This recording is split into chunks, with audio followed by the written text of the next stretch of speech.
The story begins as a group of muscly men are conducting a ritual. We see a boy named Yuki being carried along, and we learn that his father is the founder of this strange cult. His father tells him about the ritual, where he will be submerged underwater for 3 days, overcoming death, and becoming the new leader of their religion. Yuki begs his father to let him go, saying he will die, but his father insists it's a ritual, calling out to their god Mitama. He tells Yuki not to worry, saying that Mitama will protect him, and he gives him a necklace. Yuki is thrown off the cliff and falls into the water. As he sinks, his life flashes before his eyes, and he remembers how his life was always a struggle, because he was forced to take part in the religion. He tried to stay positive, but one thing kept happening after another, and he had a terrible fortune.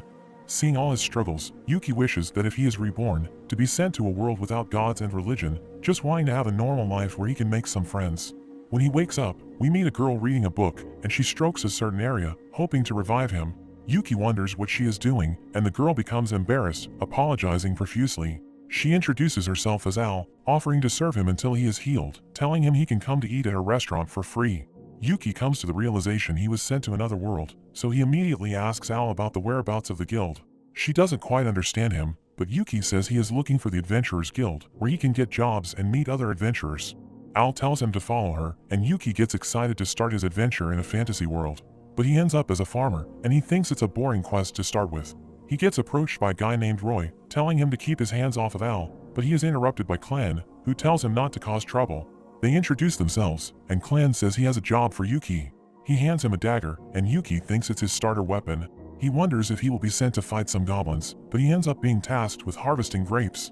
Clan thanks him for his help, but Yuki thinks he is being tested with boring quests at the beginning, so he gives it his all and harvests as much as he can. However, it turns out he harvested too much, and Clan worries they will have to throw the excess away, since they have no way to preserve it. But Yuki ends up turning it all into wine, and Roy takes a liking to him. Alcohol is usually too expensive to buy, but Yuki managed to make it from the grapes. Everyone drinks and has a good time, but Yuki thinks about what he has done over the last month, having only farmed and made wine, which is different to how he imagined it should be like in another world. We learn that Al has a sister named Sil, and they let Yuki stay with them at the restaurant. Although this world is not what he expected, he is glad he was able to make some friends. The next day, Yuki wonders when he will get to do something otherworldly, when suddenly, one of the villagers tells everyone to run. A giant beast appears, and Yuki thinks it's a monster. Roy calls it a kaiju, and the beast turns towards them. Yuki is terrified, thinking it's something that should appear late game, but Roy prepares to handle it. He takes out a book and starts waving his arm. Yuki thinks he must know magic, but as Roy reads, they end up running away. They end up in a cave, and Roy thinks they are lucky to get away with some light injuries, but Yuki points out how they only got injured from running into things while they ran away. He wonders why Roy didn't try to fight, but Roy says they don't stand a chance against the beast. Yuki refuses to be in an alternate world where they don't fight the monsters, and he asks what was in his book. Roy explains it was his kaiju strategy book, and it is only filled with escape strategies. We learn that magic doesn't seem to exist in this world, so his wounds are treated manually. They all drink together again, and although things aren't going the way he expected, he thinks that things aren't too bad. Yuki outdrinks Roy, and Sil declares him the winner. As he rests, Al mentions that the village has been happier ever since he arrived, and she hopes that he will stay in the village forever. Yuki thinks he wouldn't mind staying, thinking things have been better than his past, so he thanks God for sending him there. But Al is unfamiliar with what God is. Yuki learns that not only is there no magic in the world, there is also no concept of God or religion. He finds a dead animal, thinking he should give it a burial, but he realizes that without a god, he wonders how the people treat the dead. He suddenly runs into Al and Roy, who wonder what he is up to, and they think he has been out hunting. Roy suddenly asks if they are friends, and he mentions a rumor he heard about a forbidden book.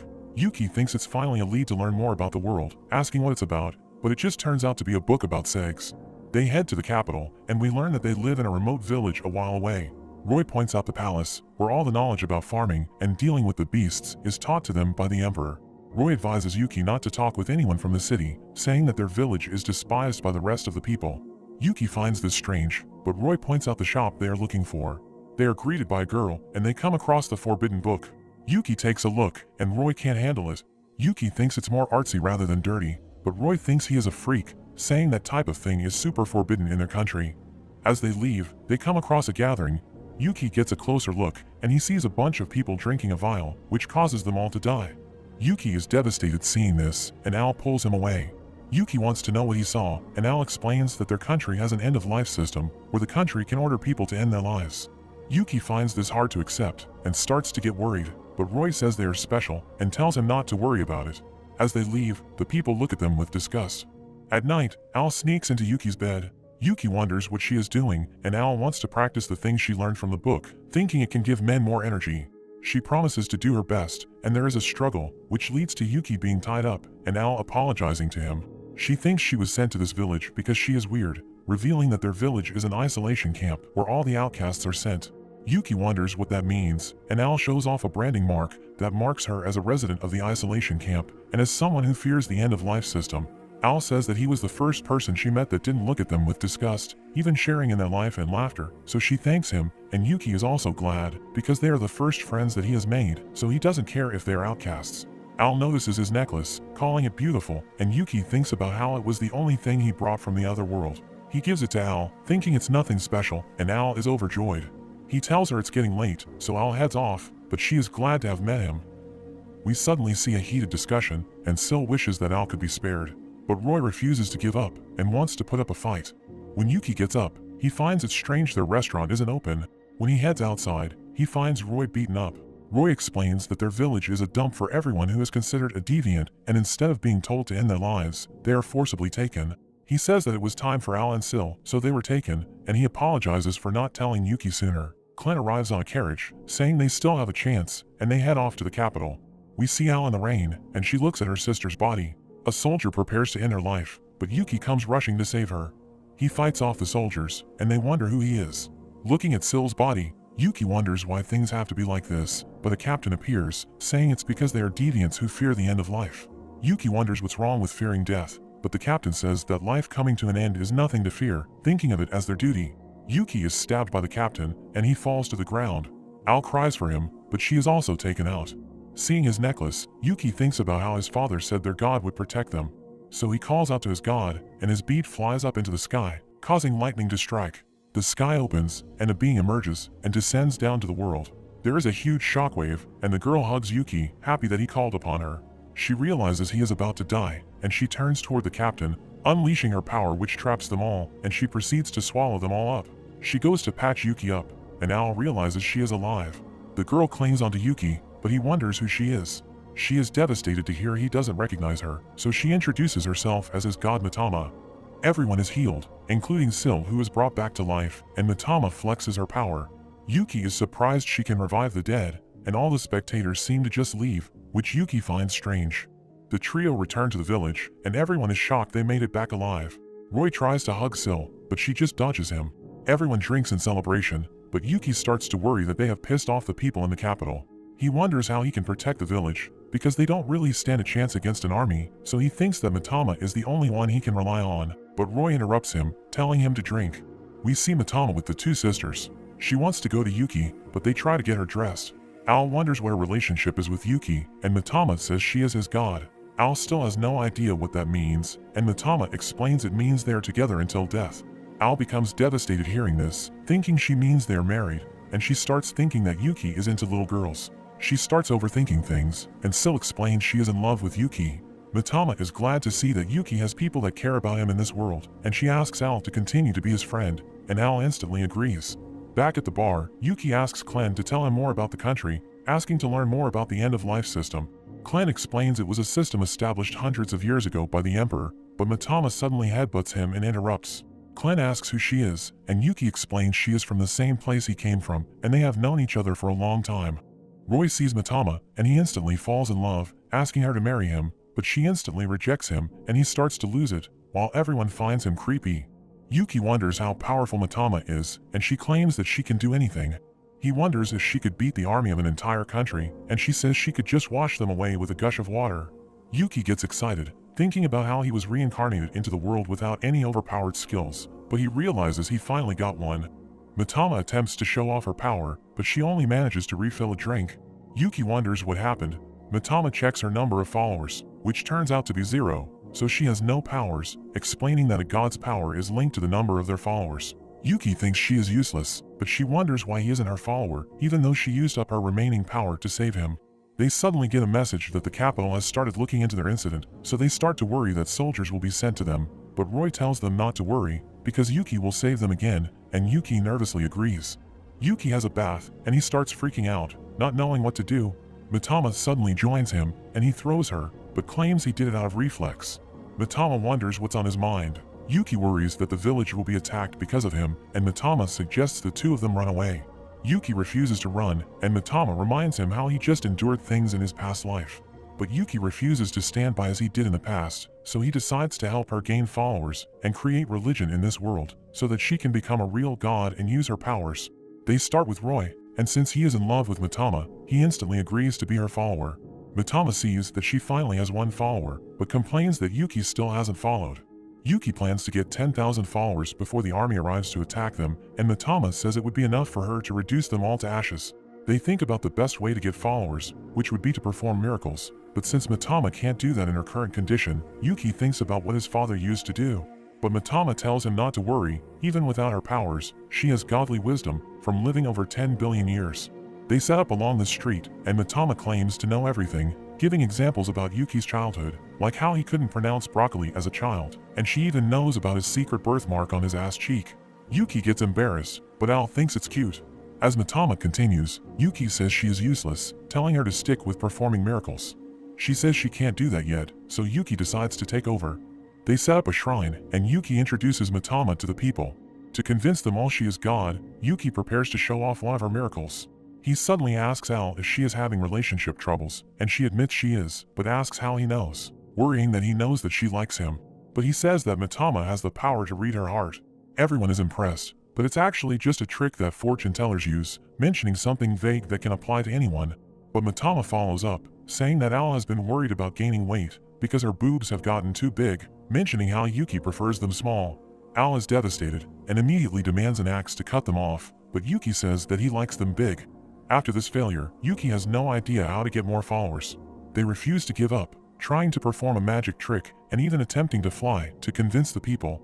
It all ends in failure, and Mitama thinks she is a useless god, while Yuki starts to appreciate what his father accomplished. Al suddenly comes in a panic because their pet fox accidentally ate some pest poison. Yuki says they need to find a vet, but Syl says they don't have one in the village. At night, Yuki returns with some herbs, which he makes into an antidote and feeds to the fox. They start to relax, and Mitama comments on how Yuki wouldn't have done this in the past, but Yuki says he wants to do what he can.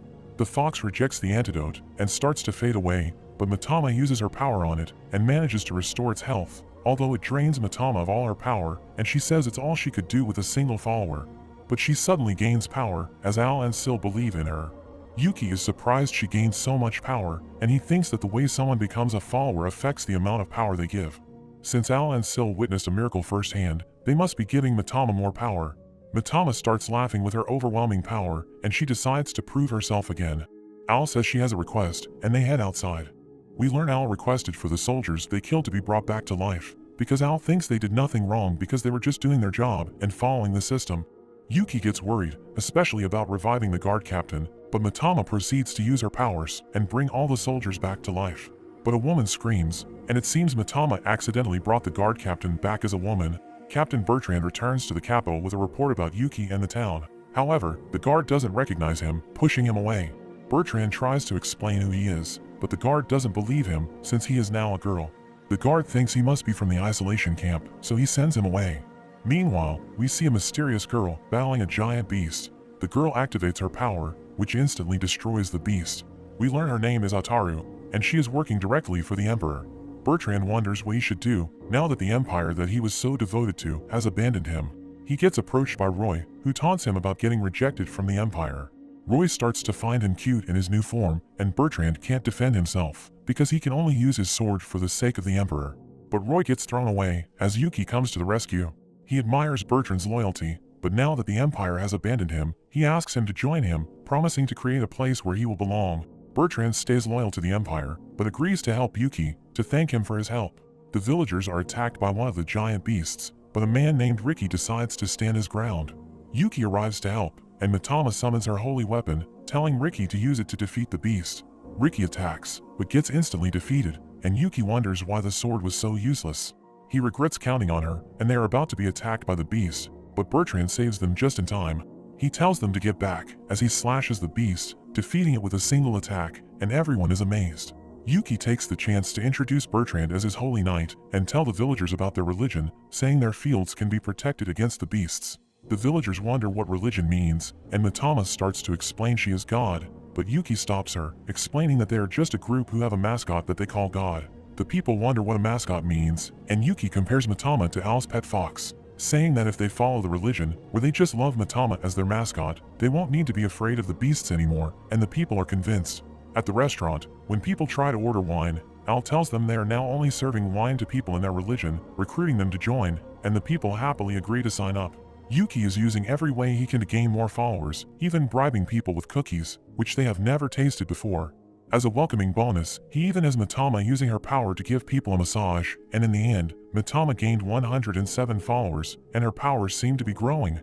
Yuki says that since there is no concept of God or religion in this world, converting people is actually easier, because they have no aversion to religion, but he wonders just how many followers they will need to stand up to the Empire's army.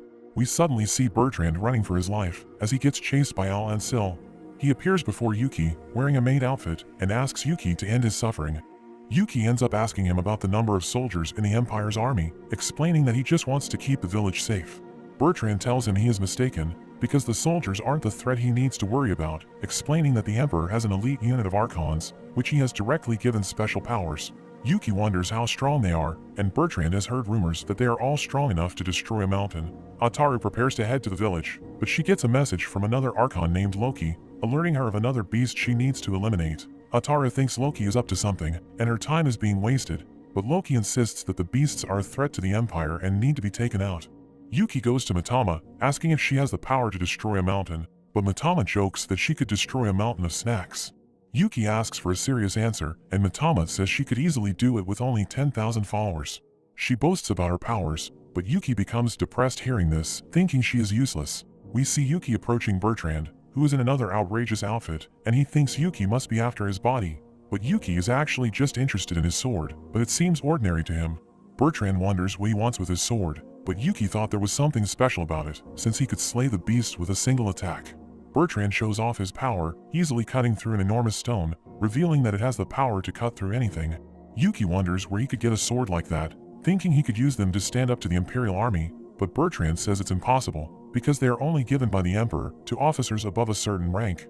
Yuki holds a meeting with Klen and Sil, who wonder why they are the only ones there, but Yuki says they are the most intelligent people in their religion, which they instantly agree with. They discuss the threat that the Imperial Army could invade at any time. Yuki suggests relocating the entire village, but Klen says it would be too obvious and they would get crushed. Yuki mentions they could fight back with 10,000 followers, but Sil says that would also be impossible, because they only have 2,000 people in the entire village, saying that the Empire limits the number of people in each isolation camp.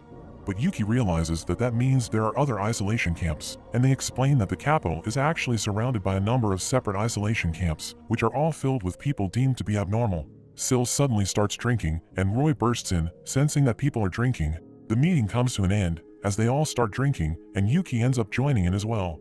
Later that night, Yuki thinks about what to do. Sil checks up on him, seeing him as her little brother. Yuki wonders if she understands how much trouble they are in, and Sil can see how hard he has been trying to protect them, telling him not to overthink things, but her words suddenly remind him of his father, who would often tell him the same thing. He thinks about how his father built their following, when they started as a small cult, but grew to tens of thousands of people. He remembers that their followers were mostly martial artists, and using their strength, they took out a gang and took over their territory. So his father reminds him he can easily gain followers by just taking over a territory by force. The next day, Klen asks him about his plan, and Yuki says he is thinking of something that would completely destroy the culture of this world, but Klen finds it interesting, which is a surprise to Yuki. But Klen says that since they are outcasts, they are free to do whatever they want, so he encourages Yuki to carry out his plan, and Yuki says he will take their village 500 years into the future. 1 month later, Bertrand is in another ridiculous outfit that Al had dressed him in.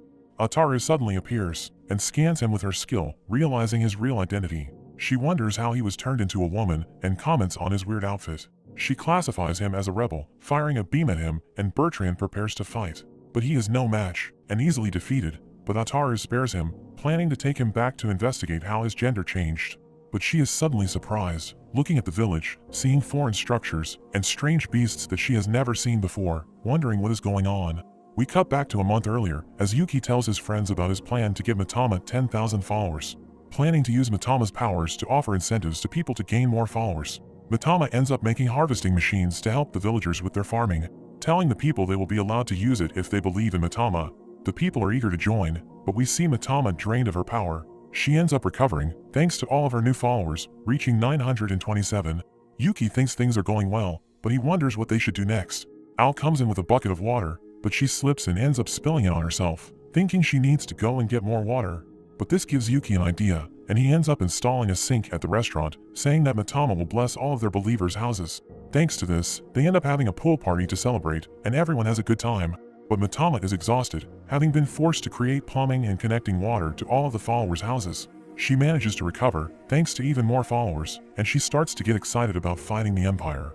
Yuki thinks they still don't have enough followers, so he moves to the next stage of his plan. He brings electricity into the world, allowing people to drink at the bar, even at night. It soon spreads across the whole village, and Clan is impressed at the sight, mentioning that even the Emperor wouldn't have a view like this.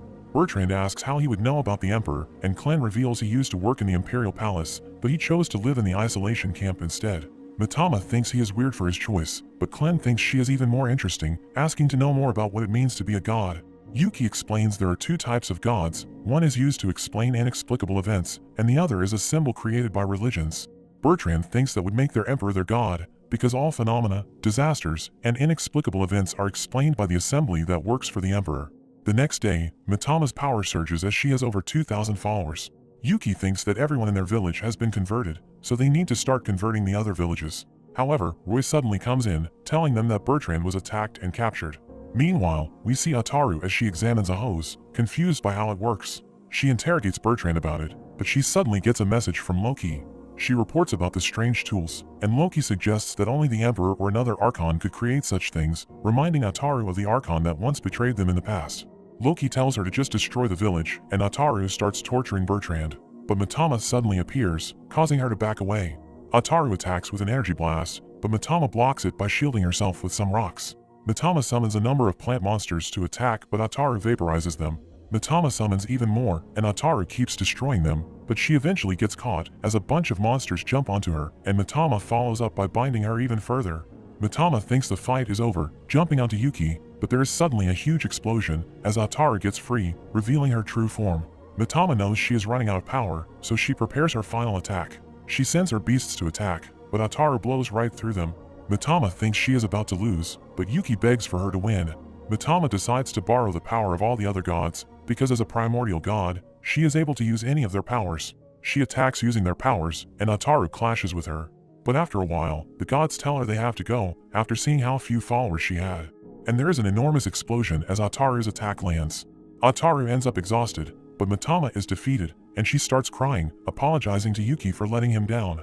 Their friends come rushing over, but Ataru charges up an attack, preparing to wipe out the village. She throws her attack, and it completely wipes out the village. Yuki thinks he failed all of his friends, but there is suddenly a glitch, and the damage is reversed. Ataru realizes it was an illusion, and Clan appears, who Ataru recognizes as Loki. Yuki wonders what is going on, and Clan reveals that he never existed, and she is actually the Archon Loki. Ataru wonders why she got in her way, and Loki appears behind Yuki, telling them she wants their help to assassinate the Emperor.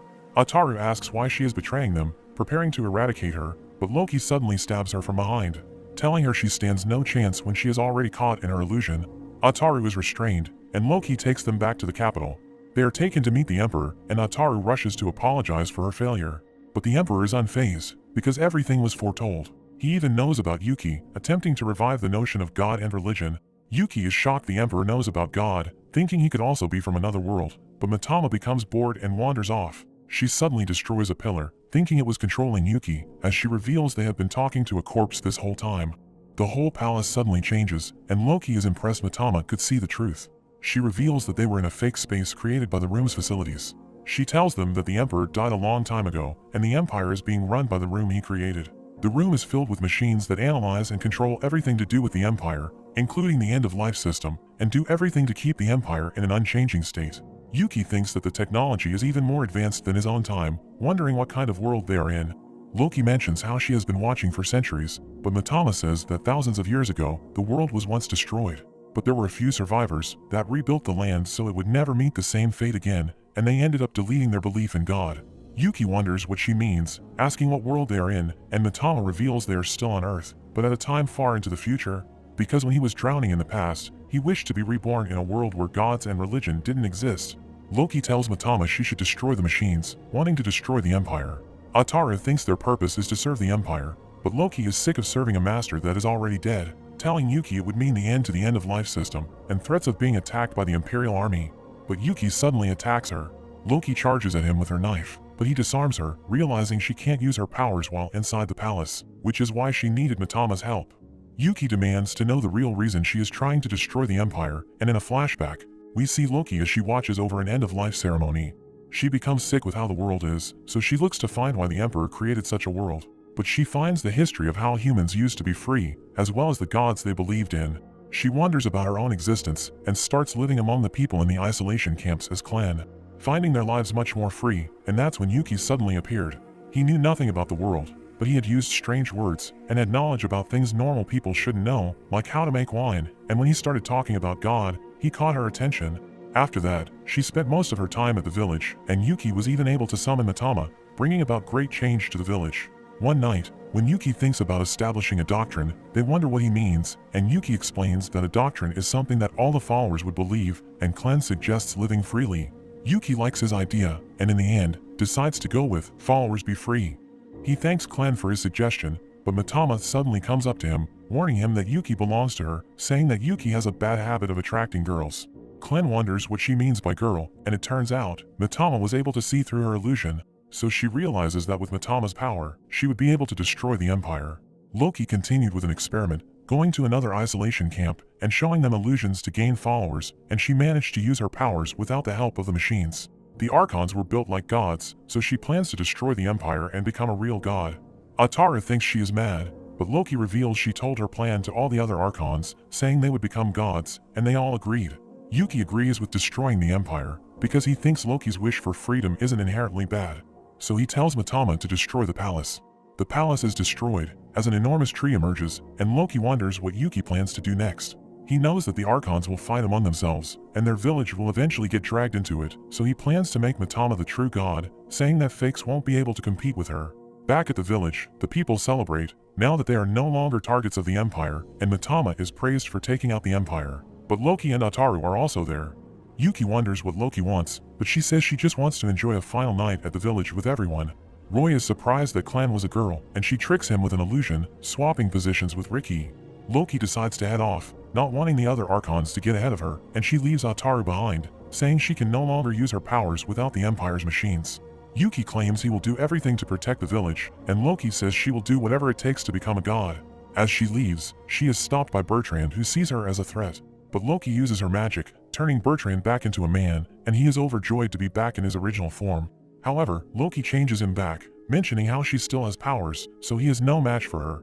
Bertrand wonders where she is headed, and she reveals she is going back to the capital. But Bertrand decides to follow her, wanting to stop her from doing as she wishes. The villagers finished celebrating at the bar, but Ataru is left devastated, not knowing what to do with herself. She blames Yuki for destroying the Empire, but he explains he didn't have a choice. He decides to team up with her, telling her that if they defeat all the other Archons, she could absorb their powers and recreate the system and the assembly. Ataru wonders why he would help her, but Yuki says they are up against other Archons, so he could use her help, and he can't just ignore a girl that's crying. He wins her over with some ice cream, but Al watches from a distance, seeing her as competition. The next day, Yuki announces that their religion will have 2 gods. Mitama is shocked hearing this, and her 2,000 followers get divided, with each of them having 1,000. Mitama is devastated, and Ataru uses her power, blowing up a nearby rock. Yuki thinks her fighting ability will come in handy, but Mitama reminds her who's boss. Ataru uses her power to defeat the giant beasts, and the group shows off their meat and alcohol to attract people from other villages. They even bring them back to the village, showing off their technological advancements, and Yuki offers to share everything with them as long as their village accepts Mitama as their god. And after doing this, Mitama is up to almost 3,000 followers, and we learn they have converted 3 villages.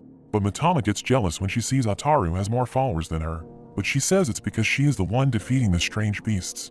Sil brings up some information she found about a woman named Dakini, who is claiming to be god in another village, and she already has 10,000 followers. Yuki thinks it must be an Archon, asking Ataru about her, but she says she only really had contact with Loki, although she knows that Dakini's power is related to love. Mitama wants to crush her, But Yuki has another idea, saying the best way to take over a religion is to hijack it from the inside. They go over to Dakini's area, and Yuki thinks it looks like a love hotel.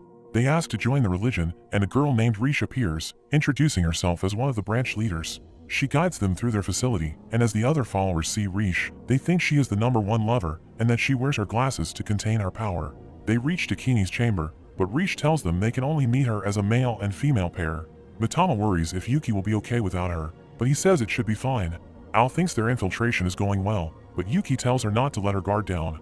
Dakini suddenly appears, mentioning how she has been busy getting so many followers recently.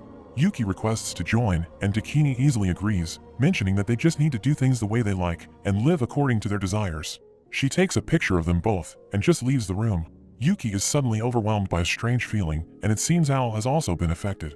Yuki wonders how they were affected by Dakini's powers, and he is overwhelmed looking at Ao, but he manages to snap out of it, and there is suddenly an explosion as Roy comes smashing through the wall, and Mitama reveals he tried to make a move on her. Roy runs off after being rejected, and Yuki wonders what they are going to do about the hole in the room. Meanwhile, Dakini tells Rish that the secret joining ritual is complete. Rish prepares to handle the rest, but Dakini warns her that she set their love to berserk mode. As Rish goes to check up on them, she sees Mitama as she is repairing the wall with her powers. But Yuki grabs onto her, warning her not to tell anyone about what she saw. As Yuki threatens her, she is suddenly overwhelmed by a sensation, and she passes out. They think about what they should do with her, but she starts crying and reveals she has never actually been with a man. Yuki thinks it's strange, considering her position in the group, and Rish wonders why Dakini's power didn't work on them. Yuki explains he has resistance thanks to training from his father, and Mitama was unaffected since she is a god. Hearing that she is a god, Rish begs for their help, actually wanting to destroy her group. Meanwhile, Roy causes a scene running around naked, but he runs into Dakini, who finds him interesting. Rish explains how her village was taken over by Dakini's sect, and she was unwillingly forced to become a follower. Before she joined, she used to read the forbidden books about lovemaking, so she started making crazy stuff up, and the other followers became convinced she was experienced, even making her one of the branch leaders. She tells them she just liked to read about it, but can't stand it in real life. So she wants to get free by destroying the sect. Yuki isn't sure he can trust her, but thinks she could be useful, so he agrees to help her. Mitama suddenly starts to panic as she sees her follower count dropping. We see the villagers as they try to restrain one of the giant beasts. The beast breaks free, but Syl says they bought enough time, and Atara uses her powers to blast it and take it out. The villagers praise her, and she feels like her power is getting stronger. Meanwhile, Rish explains how Dakini rotates between each branch every few days, so it will be a few weeks before she comes back around to their branch. Yuki has a plan, but when he calls for Mitama, she is depressed, and Al is surprised her follower count has gotten so low when she was up to around 3,000, but Yuki says it was because she left the village. No matter how much a leader is worshipped, if they leave the group, their followers' belief will waver, but he is surprised at how fast it dropped. Mitama is completely demoralized, but Yuki tells her if she can help him, he will believe in her for real, and he manages to revitalize her power. Meanwhile, at another branch, Dakini spreads her message, gaining even more followers, but she notes that her power doesn't seem to be increasing. She overhears some followers talking about the new items they've obtained to help their love sessions, revealing Rish has been handing them out in her study group. We see Rish as she explains the science behind the human body, telling the followers how to achieve more intense pleasure, even attracting followers from other branches, and she starts to be praised by them. Yuki knows instead of Dakini, who is not always there, the people will tend to follow whoever is around, and thanks to the items summoned by Mitama and his knowledge from the modern world, Rish is able to grow her own faction. Dakini suddenly returns to their branch early, and she confronts Rish about stealing her followers, but Rish claims she was just helping them to better understand her teachings. The followers defend Rish, saying she has done nothing wrong, but Dakini realizes why her powers haven't been growing. She summons her guards to surround them, realizing Yuki as the one who has been influencing Rish. Roy has become one of her guards, and he suddenly punches Yuki, revealing that he was converted by Dakini. Dakini holds a trial, where she has the four of them restrained. She interrogates Rish about her special study group. Rish suddenly cries, as she apologizes for her actions, saying she thought she was being helpful, and she begs to be punished. The other followers are moved by her devotion, and they think she has done nothing wrong, begging Dakini to show mercy. But this was all a part of Yuki's plan. In a flashback, we see that Yuki predicted how Dakini would react, so he coached Rish on how to act, even giving her a script of what to say. Rish continues her performance, as she asks for mercy for the followers of her group, and thanks Dakini for taking her in. Everyone is moved to tears, and Dakini is put in a tough position, so she has no choice, and is forced to call off the trial. Dakini thinks about losing Riche, but decides she doesn't need her as she summons her guards. The group gets thrown into a cell, and Yuki tries to think of a way to escape. He looks over Mitama, but she is completely out of juice, and at that moment, Dakini's guards appear, and Riche explains they are known as purgers, and will follow any order that Dakini gives, even